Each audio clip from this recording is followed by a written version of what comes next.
following program is brought to you in living color on NBC. I started smoking a pipe because I liked the smell. First, I smoked raspberry glop and smelled like a walking fruit salad. Then I tried Angel's Breath, and the chicks went wild. But Angel's Breath tasted like dragon's fire, so I gave up the chicks to save my mouth. Then I tried Carter Hall, cool and smooth, and the aroma. Oh, the chicks are back. Pass the word, the chicks are back. Carter Hall, the pipe tobacco that tastes as good as pipe tobacco smells.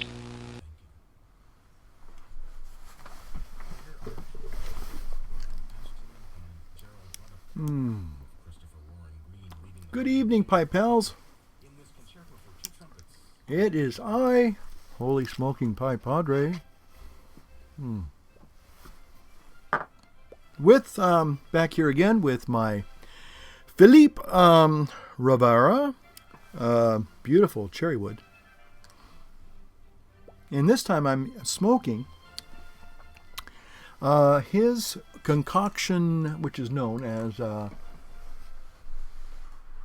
where did I put that at? Oh, here we go.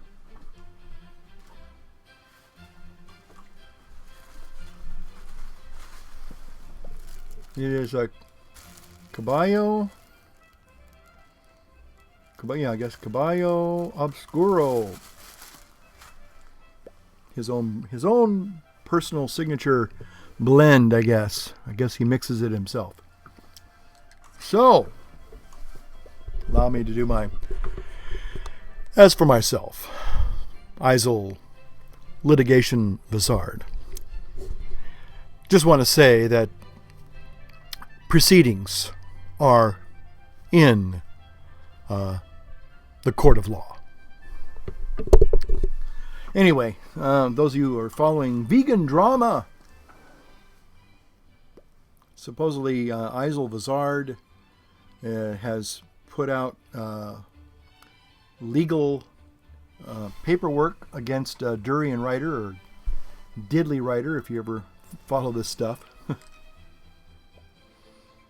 And anyway, but it sounds interesting because there seems to be a disconnect, and who knows what is really going on. But hey, I have to be honest with you, I have kind of grown a little bit dissatisfied with the vegan world. And no, I'm not a vegan. But most of the presenters, though, that up until recently, I've just lost interest, I guess.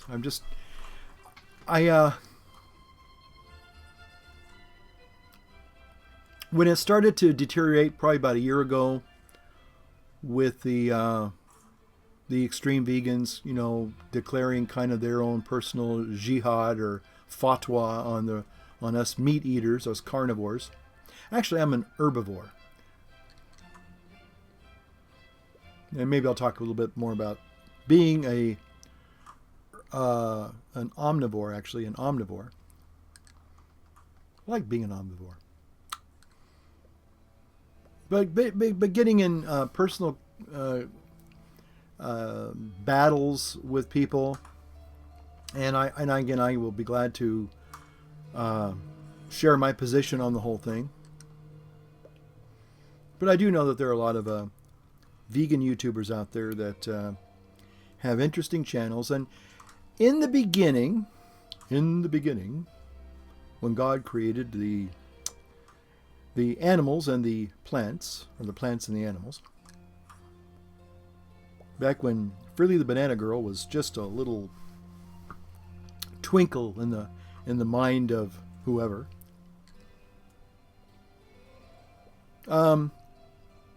But back about 4 years ago, when I first kind of started getting into all this, there was kind of a, and if I say an innocence, there was a naivete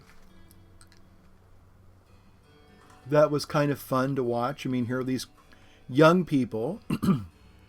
Clearly, I'm in my middle years. I'm quickly approaching my elderly years.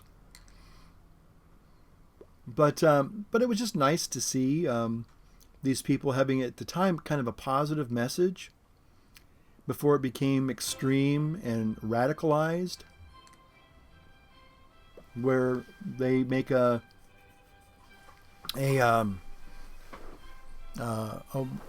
declaration of kind of, I wouldn't, I guess you can say declaration of hostility towards omnivores, meat eaters.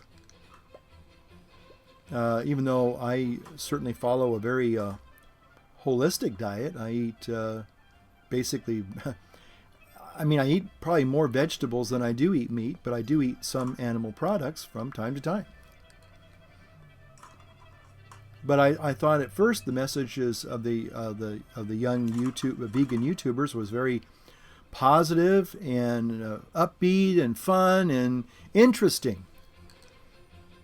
And I think a lot of people really found the earlier vegan YouTubers to be very, very positive. Like Fully Raw Christina was one that I still think she's pretty positive.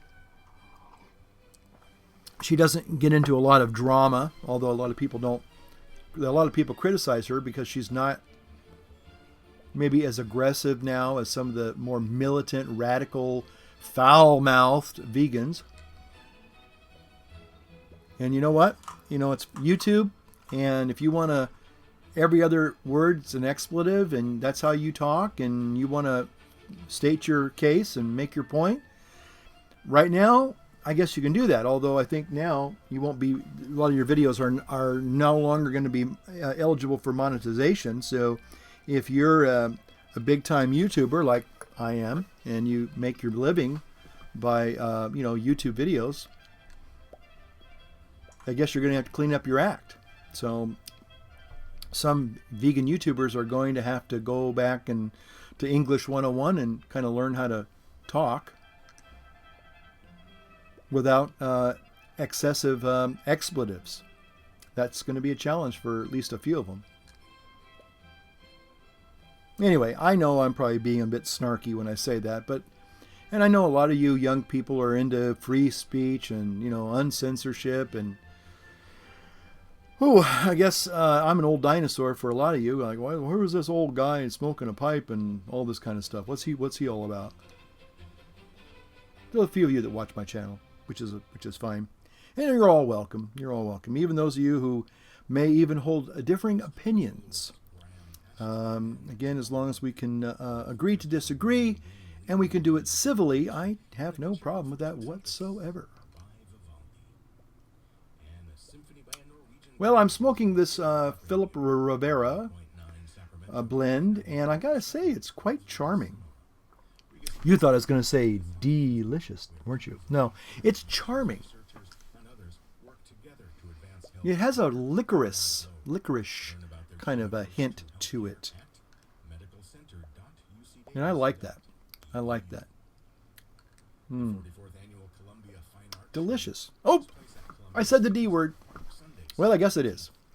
Okay. A couple of things. I wanted to do a little update here.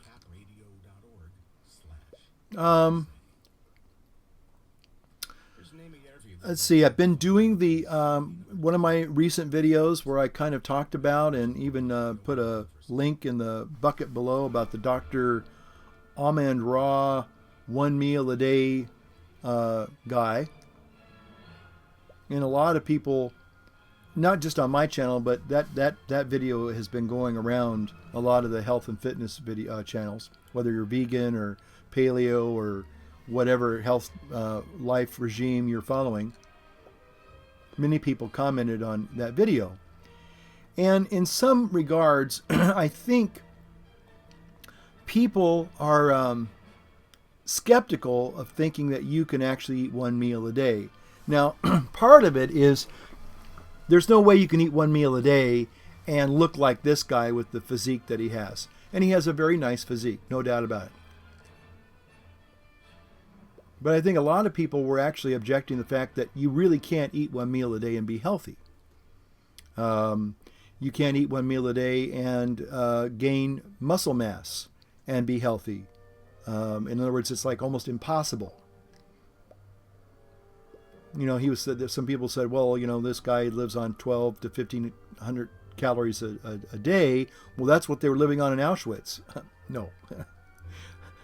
That would have been, they would have been considered Epicureans living on that kind of a diet in Auschwitz or Dachau or Birkenwald or any of the concentration camps. No, those people probably got, maybe if they're lucky, 200 calories a day. Maybe.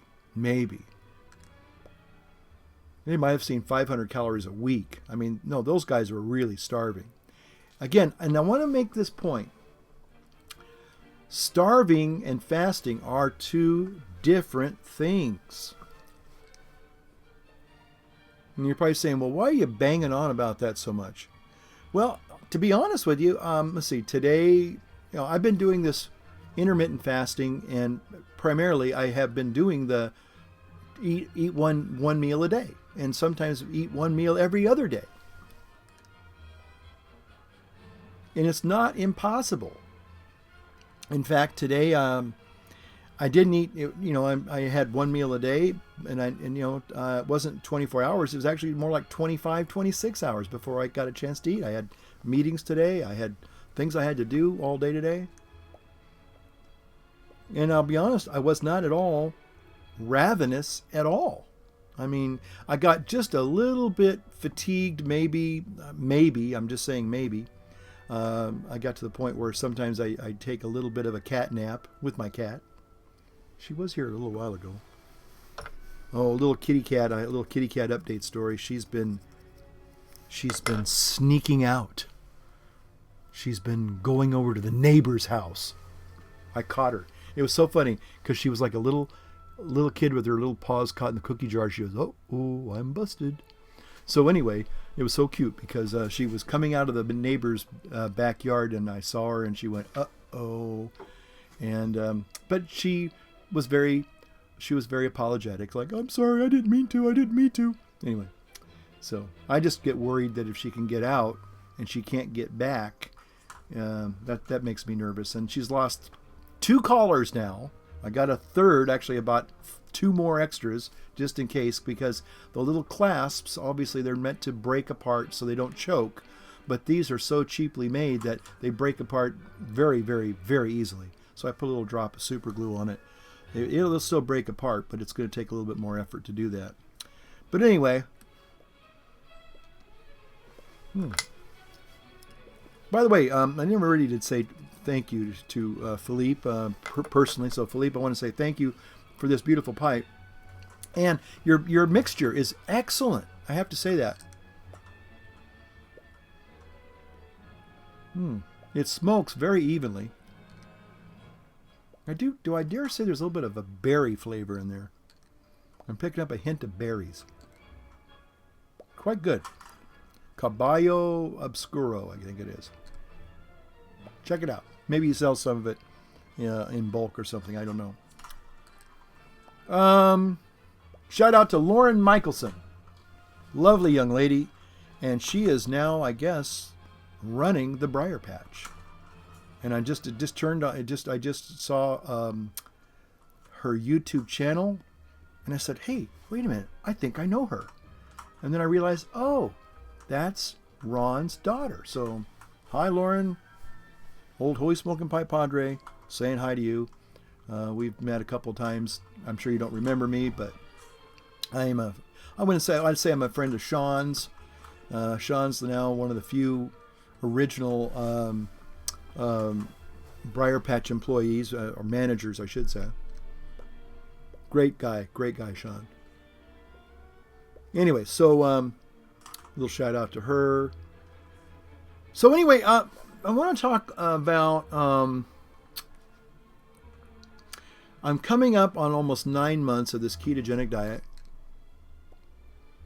No intentional sugar, no cookies, cakes, pastas, grains or bread. It's been almost, I decided I was going to go 1 full year without eating all that sugar and just see what it does.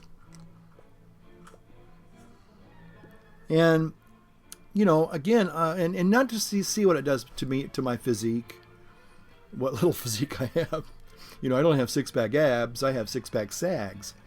But the bottom line is that I do believe that I am slowly but surely burning up the last vestiges of adiposity. Hi, Elsie. You want to say hello to your fans? Kitty. There you are. There you are. Maybe you can hear little Elsie in the background. She's just she just loves playing. But, so the question has been kind of rearing its quite ugly head. When December 22nd of this year comes around, and I've completed 1 full year of the ketogenic diet, will I, one, say, well, that was a nice experiment, and go out and get a big, huge double chocolate overflow cake from Nugget Markets, and treat myself to fresh home-baked bread, make huge, luscious lasagnas, mile-high lasagnas, eat copious amounts of gallons of mashed potatoes. Are you getting hungry?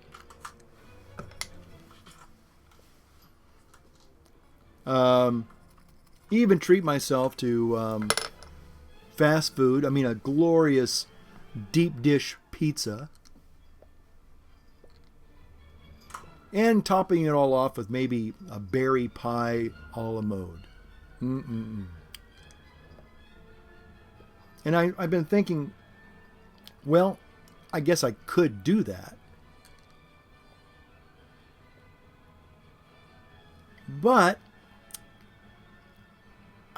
I've done this, I've been doing the health and fitness thing now for over 3.5 years.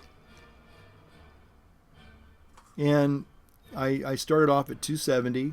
I don't mean to be a bore about it, but and you can see older videos of me. I'm pretty. You can see my big swollen belly and my big fat face. And so even though I wasn't on a strict ketogenic diet for those first 2 years, first 2.5, 3 years, I was certainly doing the exercise. I've been doing that. Walking and running, been doing that.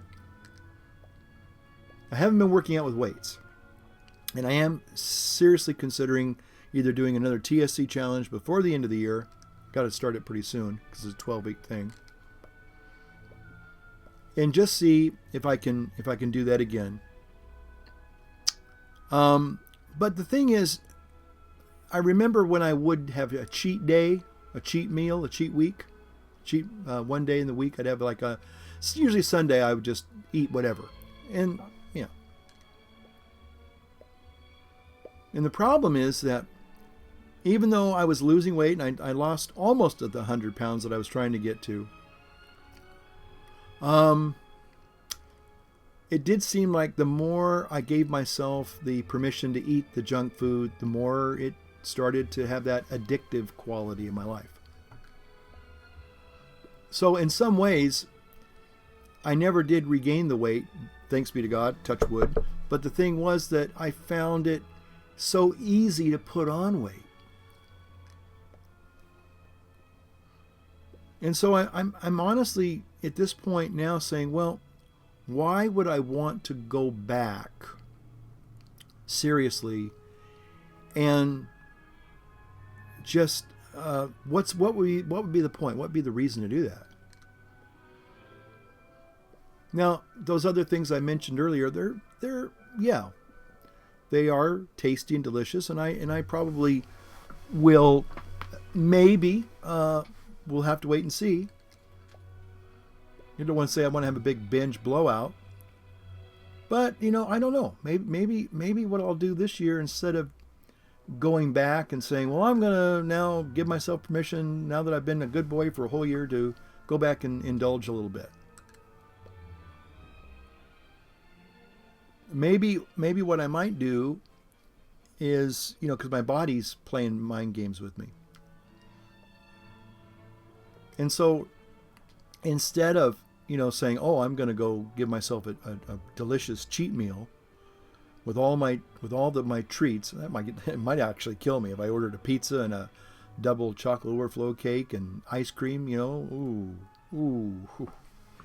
oh man, that would be, I don't know if that would be wise. That might not be wise. But right now I have been, for the last almost 2 months, as far as the one meal a day, I have been doing that. And it's not impossible. It's not difficult even. My basic meal tonight was a bowl of vegetables with some grilled ground beef on top with some spices. I put some hot sauce in there and some onions. And that's about it. And then I have some. And then I had some cruciferous vegetables to begin with, and an avocado. And then usually I kind of finish it up with some walnuts and maybe a cup of tea. Right now I'm doing some coffee. So anyway, it's something that I'm going to be monitoring, and I'm going to try to be really honest and say, well, you could go back and have all those tasty treats, but they don't help you. They're not something that is going to help you reach your goals. If somebody offered me a small piece of cake or fruit cake over Christmas, maybe Christmas Day, maybe New Year's Day, those 2 days, might see if I can give myself permission to say, okay, I'm going to enjoy the treats this Christmas, this holiday, because I didn't do it last year. Maybe. Again, maybe. We'll see. So, but as far as eating the one meal a day, it is completely doable. Now, you have to go through, your body has to kind of adapt, and it takes a few weeks. I'll put a link into below. There's just a basic guy. He's not super, sexy looking. He's kind of a middle-aged guy like me. Got a little bit more hair. But he kind of gives you the breakdown of what he calls it, the OMAD protocol. One meal a day, OMAD. I'm looking at it right now, the OMAD Revolution. That's his YouTube channel, OMAD in capitals, Revolution. Check him out. And but he was at 270 something pounds. He's down to like 165, maybe 185. I can't remember now, but he's wearing a size 34. He was I get up to a size 54 waist, down to a size 34. That's a heck of a come down. And I think he did it in a year. And he eats. He's not on a ketogenic diet, but he does eat well, I wouldn't even say it's a whole foods diet. He eats a lot of vegetables. He eats meat. Sorry, vegans, but he eats meat. But he has carbs, and he even has cookies for dessert once a week or something. So, he kind of makes it so it's quite doable. So again, one of my big guys well, he used to be a big guy, Butter Bob Briggs. You've heard me talk about him before. You're interested in him. He's a great guy. He was like over 300 pounds, maybe 350 pounds. And he's down to a size 34, 165, 170. So anyway, but it's doable. That's what I'm trying to say. Ketogenic diet, intermittent fasting, is completely doable. It's not impossible. It's just not.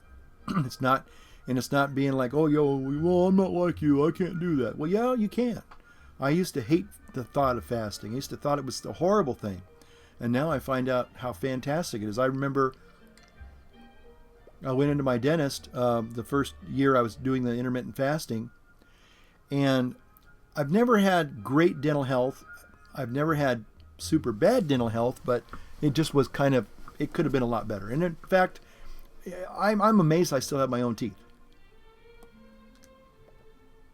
because when they would do those little measurements on your gums, when I was a young man, I was being scolded by the hygienist. I had one hygienist and I thought she was a Nazi because, she put the fear of God in me that you're going to lose all your teeth before you're 40 because your pockets are so deep right now and you don't eat right and you eat too much sugar. And all that was all true. But 2 years ago, and even in my last dental exam, the hygienist got so excited because after they did the Panorex and she did the little measurement thing, she says, my gosh, all of these red pockets are now turning green. She goes, what have you been doing? And I said, well, I kind of started intermittent fasting and I started a paleo diet. In other words, you got rid of sugar and grains. That's it. My dentist said, oh yeah, it's all diet. It's all diet. Anyway, so it's certainly doable. Certainly doable. I had a very interesting comment, and I'm going to close with this thought. Very humble, simple comment saying, I don't ever hear you, and I've looked at some of your videos, and do you ever talk about God? And, I think that's a fair question.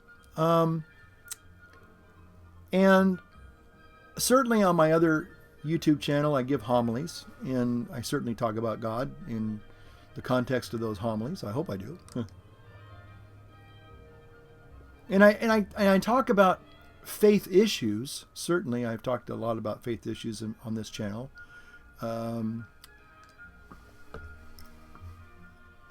And although I'm not here to proselytize, it's kind of like,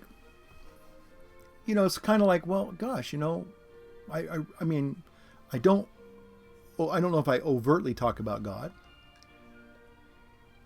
I hope that, my demeanor or my character kind of says, well, there's something different about this guy.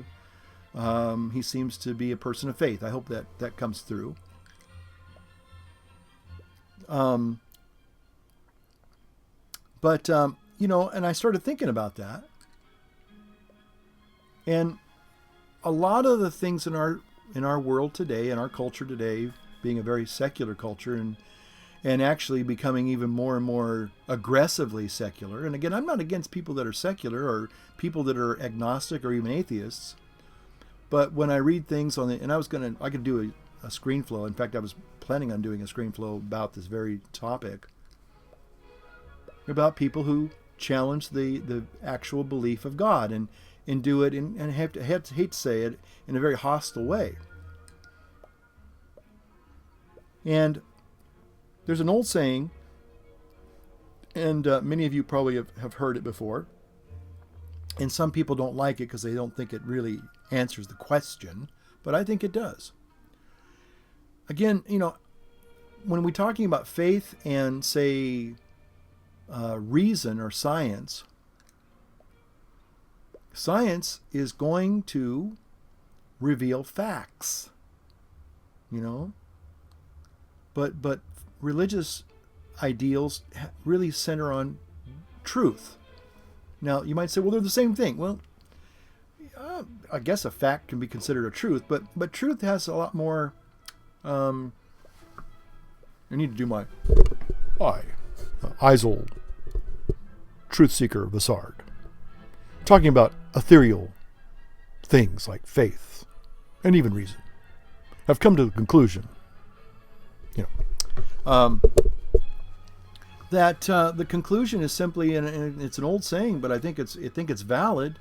People that don't like it's funny. People that get it say, yeah, that's right. And other people go, well, it doesn't make any sense. What's that got to do with anything? But the saying is, for those who believe, no explanation is necessary. And for those who do not, no explanation is possible. And I believe that statement really says it all, because it's not a cop-out. I can hear some of you going, oh, it's a cop-out. No, it's not a cop-out. It's like trying to mix oil and water. You're just not going to be able to have a real homogeneous blend of those two things. They just don't really. It's not that they're totally opposite each other, but they just, if you're trying to prove faith using science, it's just not going to work. It's sort of like this. I thought about this the other day. What people are trying to do when they say, well, they're trying to find Jesus, well, why don't you talk about God? How can't you, I have some of the debates I get in with vegans. Every time I bring up God, well, what has God got to do with it? And well, that's a bunch of old beliefs and stuff, and we don't believe that anymore. Well, maybe you don't, but a lot of people do. God is the author of truth. And at least I believe that as a Christian. I can't explain it other than that because I can't verify it in a some kind of a theorem, some kind of a mathematical equation comparing all these differential equations and variables and come up with the answer equals God. It can't do that for you. But it's sort of like somebody saying, let's say, for example, you wanted to get to know the real George Washington. Now, I'm hoping that there's nobody that is into such conspiracy theories that they don't believe that George Washington never existed. Okay? I would hope to say that most people, if not everybody, would at least concede that George Washington was a real human being. Now, maybe some myths surrounding his life, like tossing his mother-in-law across the Potomac and, cutting down the World Trade Center. I don't know. But the thing is that he was a real person. So let's say you want to get to know the real George Washington. So what do you do? Well, what can you do from an earth science perspective? What could you do to try to learn more about George Washington? Well, the way it is nowadays, the way people look at things kind of forensically and scientifically, well, you're going to go dig him up. That's right. You're going to go to that cemetery and you're going to exhume his body and you're going to start dissecting him and trying to figure out, did he really have false teeth? Were they made out of wood? What does the stomach contents look like? Can we find any, what was his diet like? That might tell us something. Was he a vegan? Was George Washington a vegan? I don't know. The problem is that just because you could forensically go back and dig through literally his body, and dig through maybe some of his writings, you're never going to ever have a relationship with that person based upon that alone. And I think that's the way a lot of people look at God. They want something forensic. They want something scientific. It doesn't work that way. And even if it could, you're not going to have, what you're really looking for is a personal relationship with God. And we are told that the way we do that is through faith, not through science. And I believe, does that mean I'm perfect? Does that mean, a lot of people say, well, obviously you're this and you're that, because if you were a real Christian, you wouldn't eat animals, or you wouldn't buy Apple products, or you wouldn't believe in, you'd be, whatever. You'd be for Bernie Sanders, I'm just throwing out things that I've heard before. And so therefore you don't measure up as a real Christian in my book. And it's like, well, have you ever tried to live a Christian life yourself? Well, no, I don't believe in God. Okay. But yet somehow you can take all the negative things about what my faith, people that don't really live their faith or are weak, sinful people, and then use that against me to prove that it's all wrong. It's all a bunch of, spaghetti monster in the sky kind of thing. And all I'm saying is that people who have that kind of a mindset probably will never have anything more than that, because they're looking at it from more of a cold, clinical, scientific thing. As opposed to somebody who wants to have a friendship with a person, and you spend time with them, you get to know them, and you say, well, how do you get to know God? Well, you get to know God through the writings of sacred scripture. You get to know God through the traditions of the church. You get to know God by meeting some of his people. Those are the things that lead you to a life of faith and will eventually lead you to an understanding of God. But you have to be willing to humble yourself to take that step. It's sort of like the old movie in Raiders of the Lost Ark or The Last Crusade or whatever, and Indiana Jones has to step across this great crevasse, and he can't see any way across. It's all straight down, and yet he, through faith, he takes the step and he finds out, oh my gosh, there is something there. But you don't know there's something there until you decide you want to take that chance. And you have to exercise what we call faith. Now, I believe that a lot of people are angry at God. They're angry at the church. I mean, you could see it in all these headlines. But the problem is that I don't think that's genuine. I think that's an excuse. I think it's a smokescreen. I think people want to be angry so they don't have to, come to God on their own. They have to come to God on His terms as opposed to your terms. So, I'm not telling you, it'd be great if you decided you wanted to go to a church this weekend and maybe just talk to some people, Sometimes what we have to do sometimes, if we really want to learn something, we kind of have to put away our agenda for a while. Let's say you have strong philosophical, political, beliefs. And no one's telling you you can't have that. No one's saying that. But sometimes those things get in the way. It's sort of like if you wanted to play golf and you decided, well, I'm going to bring and you got a set of golf clubs. Well, I don't have maybe the Callaways that you got, but I got sports equipment. And you bring a baseball bat and you bring a tennis racket and you try to tee off and it's just not working for you. And somebody tries to say, well, you got the wrong set of tools there. Why don't you try this 9-iron, or let's try this wood, or whatever it is. I'm not going to use that. That's stupid. That's only for wimps, So that's the way I look at a lot of people. They approach God from completely the wrong perspective. They think they're going to look under a microscope, or they're going to look into a telescope and see some sense of the divine. And I would say that you do. You just don't want to see it. You don't want to acknowledge it. A lot of people. Now, I'm not talking about anybody on my channel, because of course everybody on my channel is great people and open-minded, and they're good people.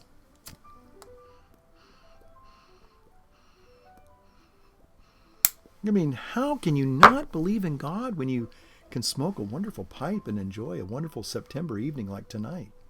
Wow. Beautiful music in the background. Scintillating conversation. What more do you want?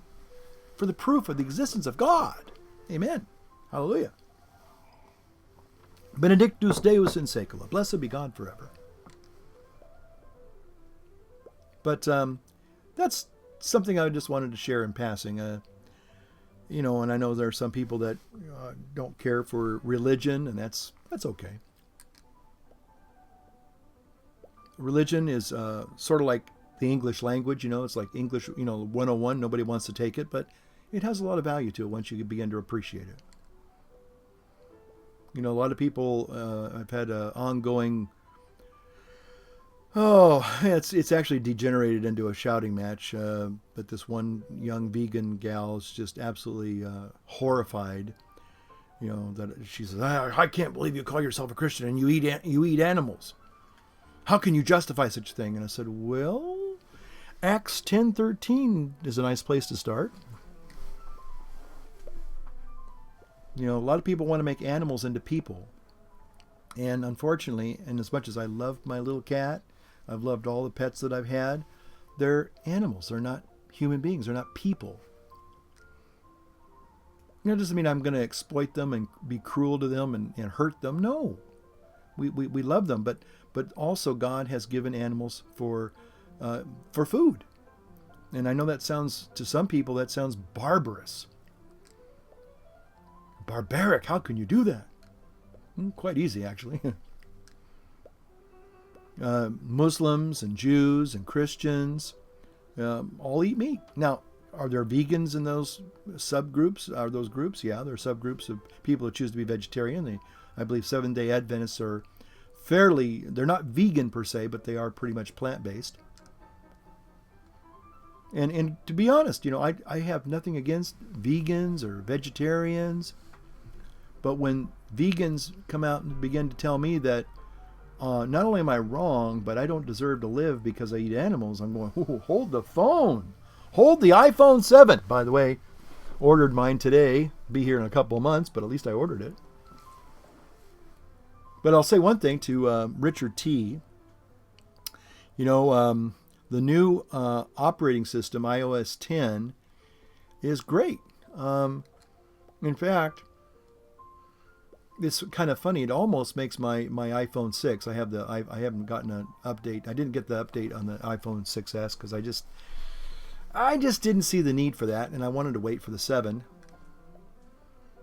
And the only one that really interests me is the 7 Plus with the new dual cameras. In fact, it's supposed to take gorgeous low light videos and photos, so I'm looking forward to that. But I'm willing to wait. I'm saying, hey, I can wait a couple months, and got a great deal, so I'm excited about that. But anyway, so I'm gonna get some thumbs down on that one because I talk about Apple products in a positive way. Sorry. So anyway, but somebody had asked me, well, how come I don't hear you ever talk about God? And although I think I do kind of, every now and then kind of, weave in a God element here and there. I'm not overtly trying to proselytize people and trying to preach on this channel per se. There's been a couple of times where I have certainly ventured into more theology, and maybe I've tried to explain some things, especially when it was in context of current culture, whether it was something the Pope had said or written or something that had happened. People kind of want to know what my take was on it, and I shared with that. But anyway, so there you have it. Hope you're having an enjoyable September evening. Hopefully you're able to find a place in your heart where you can ponder the possibility of an existence of God. You don't have to say you have to go out and become a fundamentalist overnight, but at the same time, I have to say that when I look at the stars and I look at the beautiful creation, to me, it's the Psalms are so clear. The heavens declare the glory of God, and His firmament declare His handiwork.